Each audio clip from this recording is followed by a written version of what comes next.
এর বিচার যদি সমিতি না করে আমি মুন্না খান আর সিনেমা বানাবো না, কথা দিলাম। আর সিনেমায় 1 টাকাও লগ্নি করবো না। পেশ মিরে কেন নায়িকা আসবে না? সে তো বাংলাদেশি নায়িকা।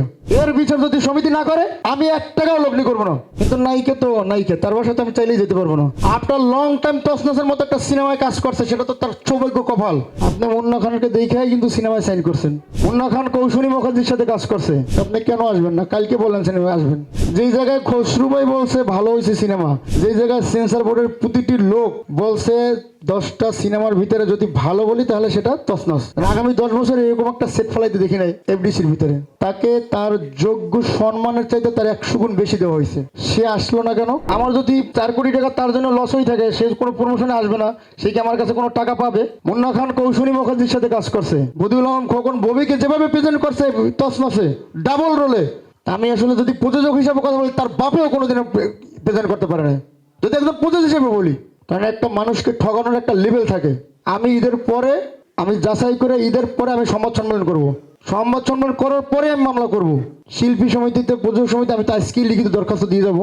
যেহেতু আগামীকাল থেকে বন্ধ, আমি জানি তারা কিছু করতে পারবে না। পেশ মিরে কেন নায়িকা আসবে না? সে তো বাংলাদেশি নায়িকা। সে আমাকে কালকেও বলছে আসবে, আমার কাছে রেকর্ডিং আছে। তার প্রতি যদি আমরা কোনো অবিচার করে থাকি, আমাদের টিম মুন্না খান মাল্টিমিডিয়া তার শুটিংয়ে দিয়ে কোনো অবিচার করে থাকি, যদি কোনো রকম আমাদের পেইন পেয়ে থাকে, তাহলে তো সে বলতে পারতো। বরং আমরা যেই সম্মানটুকু তাকে দিয়েছি, মনে হয় না কেউ কোনো প্রযোজনা প্রতিষ্ঠানে এই সম্মানটুকু সে পাইছে। আপনি মুন্না খানকে দেখেই কিন্তু সিনেমায় সাইন করছেন। আপনি বদিউল আলম খোকনকেও দেখে সাইন করছেন, সিনেমা সাইন করছেন। তো আপনি কেন আসবেন না? কালকে বললেন সিনেমায় আসবেন। তছনছ একটা বাংলাদেশ ইনশাল্লাহ তছনছ করে দেবে। যেই জায়গায় খসরু ভাই বলছে ভালো হয়েছে সিনেমা, যেই জায়গায় সেন্সর বোর্ডের প্রতিটি লোক বলছে 10টা সিনেমার ভিতরে যদি ভালো বলি তাহলে সেটা তছনছ। তো যাক, সব সিনেমায় ইনশাল্লাহ মানুষ দেখুক, পাশাপাশি আমারটাও দেখুক। কারণ নতুনদের তো স্পেস করে দিতে হবে, নতুনদের স্পেস করে না দিলে তো শিল্পী বেরিয়ে আসবে না। আপনারা দেখেছেন এফডিসির অবস্থা খুবই খারাপ। এটা আমি বলতে, অনেকেই বলেছেন আসলে মুন্না খানকে আমাদের আসলে মিডিয়াতে নিয়ে আইছে, আল্লাহ নিয়ে আসছে।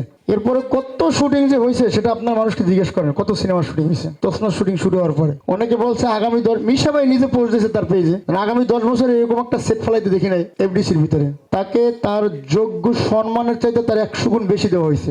সে আসলো না কেন? মিশা ভাইয়ের বাসায় আমি চাইলে এখনই যেতে পারবো, কিন্তু নায়িকা তো নায়িকা, তার বাসায় তো আমি চাইলেই যেতে পারবো না।